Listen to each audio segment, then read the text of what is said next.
বিশ্বকাপ মানেই জার্সির উন্মাদনা, কিন্তু 150 টাকার জার্সি আর 1500 টাকার জার্সির মধ্যে পার্থক্যটা কি? দুটোতেই তো দলের লোগো এবং রং একই, তাহলে কেন একটার দাম আরেকটার চেয়ে 10 গুণ বেশি? বিশ্বকাপ দেখুন বায়োস্কোপ প্লাসে, সব নেটওয়ার্কে, সব ডিভাইসে। যদি আপনি কাপড়টা একটু মানের হয় তাইলে আপনি যত লোকালভাবে বানানো এটার দাম থাকবো।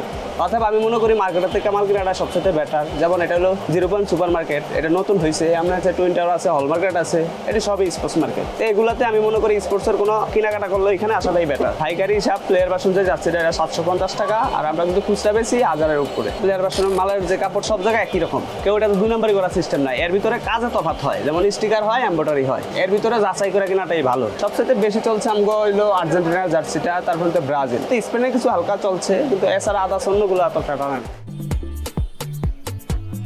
সে ফুটবল বিশ্বকাপ হিসেবে আমি দোকান দিয়ে যাচ্ছি, বেশি চলবে। কাস্টমার মোটামুটি আলহামদুলিল্লাহ ভালোই আসে, আর আমাদের কম দামি আছে, নর্মালটাও আছে, ভালোটাও আছে। আমার এই জায়গায় যে মাল পাইবে মার্কেটে যায় সেম মাল পাইবে। দুজন এক জায়গা থেকে কিনি, আমার এই জায়গায় কম পাইতেছে, ওই জায়গায় বেশি। সেই হিসেবে মার্কেটের তুলনায় এই জায়গায় সেলটা বেশি হয়। মার্কেটে বেশি আমি বেশি 50 পিস।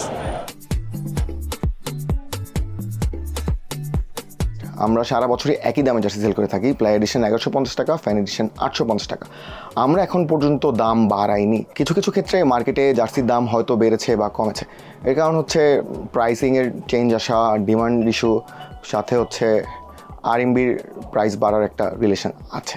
আমি আমার ব্যক্তিগত অভিজ্ঞতা থেকে যেটা বলতে পারি, যে 6 বছরের অভিজ্ঞতা থেকে, এইবারে মানুষের মধ্যে উন্মাদনাটা খুব বেশি।